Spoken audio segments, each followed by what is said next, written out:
What if the water is not only living, what if it knows you're there? Today on Brew Beneath the Waves, we're talking about a sentient, intelligent sea beings, not mermaids, not sirens, not mysterious women with suspiciously damp hair singing at sailors like a maritime red flag. Today, it's about water beings with thought, will, power, memory, and motif. First, we're going back to ancient Mesopotamia for Tiamat, the primordial salt sea, mother of gods, creator of monsters, and possibly the most dramatic founding parent in mythology. Then we are moving on to Aotearoa. You guys know a bunch of things. New Zealand for Taniwha, powerful beings and Maori traditions who may be guardians, predators, ancestors, warnings, or the reason you just do not mess near certain waters. Before we begin, we want to be clear. Tiamat comes from ancient mythology and cuneiform texts. Taniwha are part of a living Maori tradition. So we are approaching this section with respect. We are not diminishing cultural significance beings into spooky water lizards for content. Exactly. We can have dark humour without being disrespectful little gremlins. Correct. Allegedly.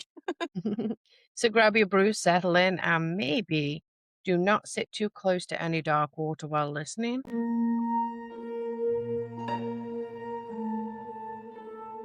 Let's start at the beginning, like the beginning. Before land, before sky, before people, before anyone had invented rent, taxis, or the phrase just circling back. Blessed time. In Babylonian mythology, one of the major creation stories is called Anumish, meaning something like when on high. It is a name after the opening word of a poem. This is ancient Mesopotamian cosmology, so clay tablet level old. Proper archaeologists had to brush me out of the dirt old. So the exact date is debated, but Britannica gives it an undetermined, possibly as early as the 14th century BCE, while other summaries connect its rise with the 12th century BCE. So old. Either way, we're dealing with a very old tablet tradition. It would have sucked that day and age. Imagine if they were dyslexic that day and age. All my days, you just wouldn't type on the tablet, would you? Too on.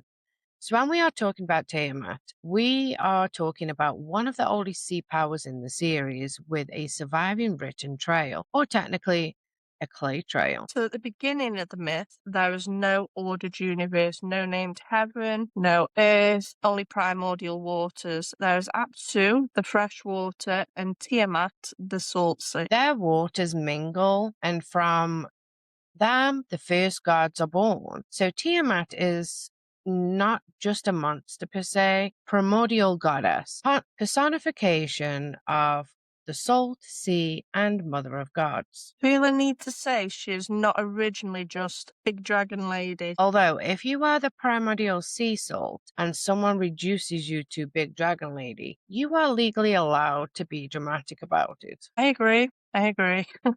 At first, Tiamat is not simply some villain. The younger gods are born and they become noisy, as children do, as neighbours with trampolines do.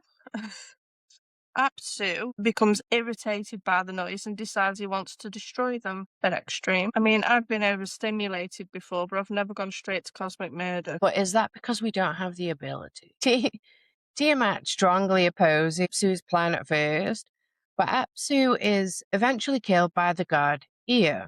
In this version of the myth, after Apsu is killed and further disturbance churn in the water, Tiamat is pressured by the elder gods to turn towards war. She does not begin with a random, chaos villain. Her role changes through conflict, loss, pressure, and then escalates. Which is far more interesting than woman gets angry, must be slain. Mythology does love a woman with power, and then immediately files her under the problem. Tiamat creates a host of dragons and monstrous beings and leads them into battle. Love that. She also appoints Kingu, her new consort, as leader of her forces. A very mythology coping mechanism. Yeah, some people journal, some people do yoga. Tiamat manufactures a monster and says, Actually, I've processed my feelings, and the conclusion is war. The younger gods need a champion. That champion is Marduk, who becomes central to Babylon's religious identity. Marduk agrees to fight for Tiamat, but only if the other gods make him king. Because apparently even divine battles against primordial sea chaos requires a promotion package. Benefits include universal authority, monster slaying rights, and possibly dental. I wonder what their dental copay is.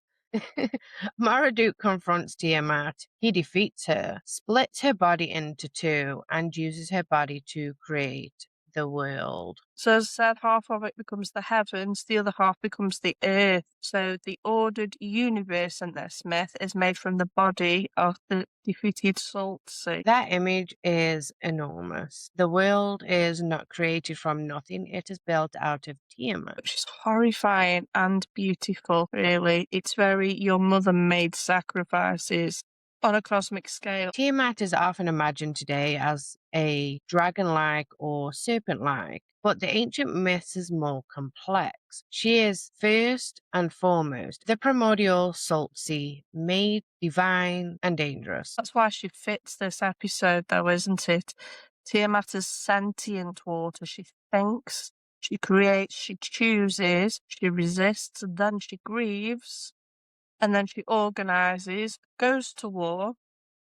Awesome. The sea is not passive here. The sea is mother and military, like all in one. Tiamat, we do not have to report sightings. Nobody's written, "So Tiamat off the coastal line ruined my fishing trip." 1 star. Though I would read that review. Have as an ancient myth preserved in written form, and it was important enough to be copied, studied, and ritually recited. The Enuma Elish was connected with the spring Babylonian New Year festival, Akitu, where the story of Marduk's victory and the renewal of cosmic order had ritual significance. The Tiamat's defeat was not just entertainment, it was part of how ancient Babylonian understood order, creation, kingship, chaos, and divine authority. Tiamat is not the monster under the bed in this scenario. She is the bed, the bedroom, the walls, and what the sky are made of after God's finished fighting. Kind of reminds me of Mano out of the craft. Yeah, When that was, Nancy is describing it and she's like, if God and the devil had a football pitch, Mano would be the field, the wind, the sun that shines down. It's kind of and the like that, referee. isn't it? Yeah. Yeah. Now we move from ancient Mesopotamia to New Zealand, and from that vast creation myth to many living place-based traditions. We are talking about Taniwha. So Taniwha are powerful beings in Maori tradition that are often connected to the water, but they are not one simple thing. So depending on the tradition, place and story, the Taniwha might be a guardian, a predator, or an ancestor. So a warning, a dangerous presence, or a protective force. So we are not going to describe them as Maori dragons and leave it there. No, that would be lazy and inaccurate and culturally, well, it'd be quite insulting. Some Taniwhas are described in serpent-like or dragon-like ways, but the concept is much broader. Taniwha can take many forms: huge reptilian, sharks, whales, octopuses, logs, strange water creatures, or powerful beings associated with deep pool, rivers, lakes, caves, arbors, or the sea. See, now I'm just thinking about you and when we were recording last episode saying and puddles. Yeah, a log and a puddle. Gonna get you. It's a little unsettling because log is already one of the least trustworthy shapes in dark water, isn't it, really? Yes, could be a stepping stone or you could fall in. Is it a log? Is it Taniwha? Is it just your anxiety? Either way, I'm not touching it. A Taniwha is often tied to a specific place, a river harbor, deep pool, dangerous current, cave, or a coastline. In Maori worldviews, people are deeply connected to land, water, ancestors, and place.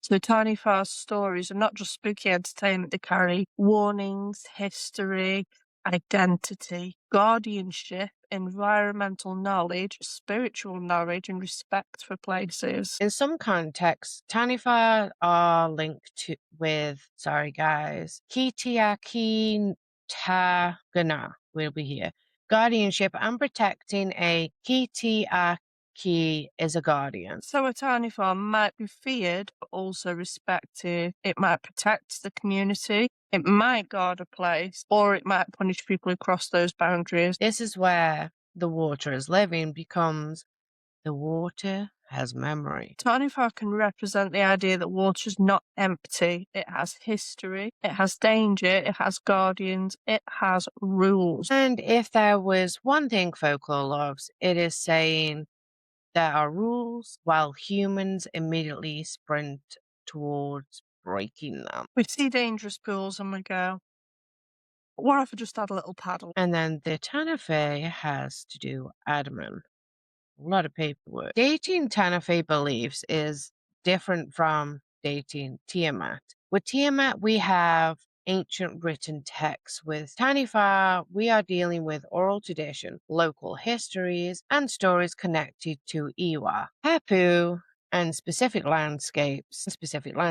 So we should not pretend there is one neat first Taniwha story date. Maori settlements is generally dated to around 1250 to 1300 CE, with permanent settlements established around 1300 CE. So Taniwha traditions belong within Maori tradition in the Aotearoa and have been carried through generations. There may also be deeper Polynesian roots to the word and related ideas, with related forms across Polynesian languages connecting to sharks, whales, fish, or water-dwelling monsters. So the specifically Maori Taniwha tradition is shaped by Aotearoa itself, its rivers, harbours, coastlines, caves, currents, mountains, people, and history. That is where the contrast with Tiamat becomes really interesting. Tiamat is cosmic, Taniwha are often intimate and place-bound. Tiamat is the sea before the world existed. Taniwha are the waters that know exactly which bend in the river you should not disrespect. Obviously, that's our spooky shorthand, but the real point is that Taniwha stories are place-based and culturally specific. Tiamat is creation and chaos on a universal scale. Where Taniwha are local guardians with very serious boundaries. And sometimes teeth. Quite often, teeth folklore does love a dental warning. That's why they need that dental package.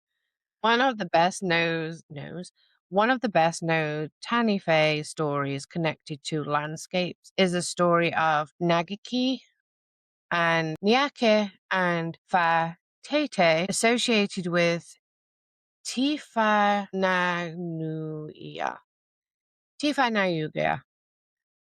Sorry guys. Wellington Harbour. In one version of this tradition, two Taniwha lived in a lake. It was a restless lake. He wanted to escape to open the sea. Already relatable. Sometimes the room is just too small, except in this case, the room is a lake and he has a supernatural water being with enough force to rearrange geography. He hurls himself towards the edge of the lake and broke through, creating a channel out to Cook Strait. Imagine being so determined to leave that it become a geological event. That's mad. magical.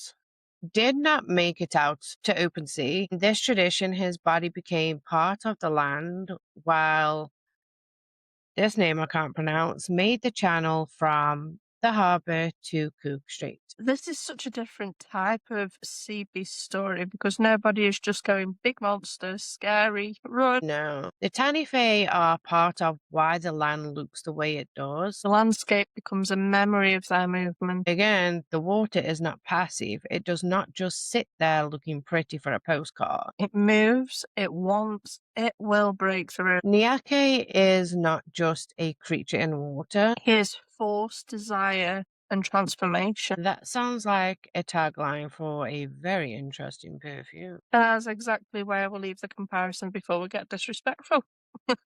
Now we come to one of the darker Taniwha stories. Tutai Poro, if I'm saying that right, of the Whanganui River. This one begins as a shock. So according to a tradition recorded by Tiara, a chief named Tariki, he caught a shark and kept it as a pet. the nearby river. Now, I do not want to victim blame an ancient chief, but Pet Shark and River feels like the start of a workplace incident report. So, of course, the shark grew and grew until he became as large as a whale. At which point, I personally would stop calling it a pet and start calling it the reason I'm moving islands. Yeah, then the shark changed form. So, in the recorded tradition, he developed hard, spiky skin, bat-like wings, a lizard tail, webbed feet, claws, much like a hawk, and a bird-like head and shark's teeth. That was not evolution. That is a committee meeting where every nightmare got to vote. Tatariki was killed by a warrior. Poro sought revenge. And this is the key point for our episode. He is not random, he has motive. He made his home in a cave near the mouth of the river and began swallowing canoes and people traveling downriver. Which is horrifying. But mythology, it is also meaningful, right? This is not just a river monster eats people. This is a being with memory and loyalty, a being who responds to violence with violence. Fair dues. This makes him sentient in a very clear way. He remembers Tariki, he recognizes enemies, he acts with purpose. Still bad, very bad. Do not endorse revenge canoe eating as conflict resolution model. But as folklore, it says something powerful about relationship. A Taniwha can be connected to a person, a place, a death, a grievance, a community memory. The river is not just dangerous because water can drown you. The river is dangerous because history lives in it. And that's much scarier. You can learn to swim. You cannot outswim unresolved mythic grief with claws. It would be easy, especially from the outside, to focus only on dangerous Taniwha. Because obviously our little goblin brains see a water monster and immediately light a candle. And like us with ghost investigations. Ooh, ghosts, let's go in there. But many Taniwha are guardians. They may protect a tribe, accompany a canoe, guard a resource, or watch over a place. Some traditions describe people offering gifts or saying karakia when passing a Taniwha's territory. So this not only fear, it's a relationship. A Taniwha may be dangerous if disrespected, but protective if honored. Which frankly is a better boundary system than most humans have. Yeah, definitely. One example comes from the within Agitahu tradition, Taniwha or guardian connection with Panamu, greenstone on the west coast of the South Island. So here, the Taniwha is not just something in the water. He is part of how people understand land, stone, river guardianship, spiritual value, and relationship with the place. That's why Taniwha stories are so important. They can hold environmental knowledge, spiritual knowledge, social memory, and place identity. Also, they are an excellent reminder that if a culture says do not mess the water, maybe do not swagger in with a GoPro and the confidence of a man who has never read a warning sign ever. Thank you.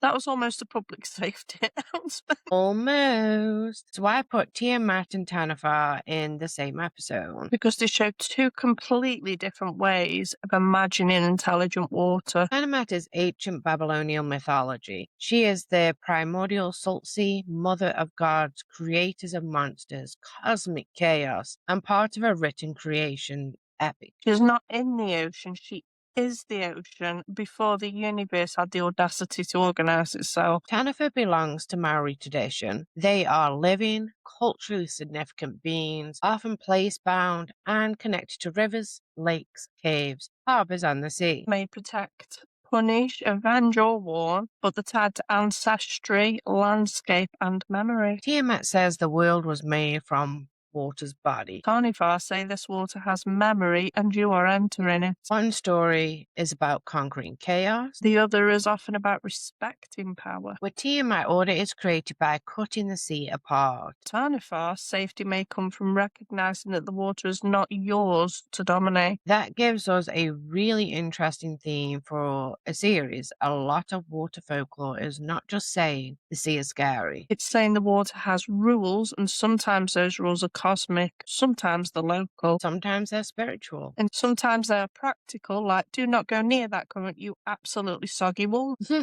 Soggy walnut. And folklore wraps that warning into a story powerful enough to survive. So why do humans keep imagining water is intelligent? Because water behaves like it has moods. Gives and takes, it feeds you and drowns you, carries you and wrecks you.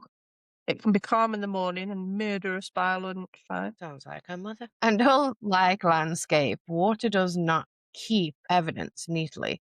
No, no. Mm. If something disappears into the sea or the river, it's gone into a moving body. No footprints, no doorway, no neat little chalk outline, just ripples and silence, which is frankly rude. Stories about intelligent water beings help explain floods and drownings, dangerous currents, disappearing people, as we've already seen, forbidden places, sacred places, landscape features, as we see that in Moana, grief and disaster. Dangerous River Bend is frightening. Just around the river. Guys, I don't pretend I know how to sing, but I do it anyway. In Taniwha, living there makes that dangerous more memorable. It says this place matters. This place has power. Do not treat it like a scenery. That's where mythology and folklore become survival tools, because they teach and preserve and they warn, they explain grief, disaster, and danger. But they also do something deeper. They stop humans from thinking we are the only minds in the world, which we need to be humbled. Well, the moment you imagine the water as living, thinking, or remembering, you can't treat it as empty, you treat it as a relationship. And that is a thread from episode 3 that landed us into this one. In episode 3, we said the water is living. In episode 4, the water recognizes you. Which is worse. Much worse. Because I can cope with the sea being alive in an abstract, poetic way, but I can't cope with the sea clocking me personally. The sea saw your search history. Well, that's me finished, isn't it? At that point, our career would be over before we started. We'll have already been cancelled. So to wrap this episode up, Tiamat belongs to ancient Babylonian myths. She is a primordial cosmic and written into one of the great creation epics of Mesopotamia. Taniwha belongs to Maori tradition. They are diverse, place-based, and culturally significant beings connected to water, or land, ancestry, guardianship, and danger. But together they show us something powerful. Across cultures, humans have looked at water and thought this isn't just a substance. It is present, it has moods, it has memory, and most importantly, it has boundaries. Or it may decide that today is the day we become a cautionary tale. Tiamat reminds us that in some stories, the whole order world begins with the sea. Taniwha reminds us that water is never just background, it is place, power, and relationship. So maybe the oldest and wisest messages in water folklore is not simply be afraid of the sea. It is respect what was here before you. Respect the water, respect the stories, and respect the people that these stories belong to. And for the love of all things damp and haunted, if the locals tell you not to swim somewhere, maybe do not respond with, but I'm a strong swimmer. Because the water may be living. Worse than that, It may know you're there. So that's it for this episode of Brew Beneath the Waves. We've gone from the ancient salt sea being split into the universe to Taniwha guarding rivers. So a nice relaxing episode about water having intelligence, memory, and ancient grudges. Lovely. Very soothing. Exactly what you want from a podcast you may be listening to in the bath. Do not listen to this in the bath. Something may get you, just like the puddles. Well, do, but be respectful. Maybe apologise to the plug hole. I used to think about that as a kid. I used to get out before I'd pull the plug out because I was convinced something was in there. If you enjoyed this episode, please follow, like, comment, share, scream lovingly into the algorithm, and all that good stuff. And tell us which one unsettled you more, the primordial sea goddess, whose body became the world, or the place-bound guardian who reminds you water is not empty. Until next time, grab your brew, respect the water, and maybe do not make eye contact with the river. Have an amazing week, guys. Bye.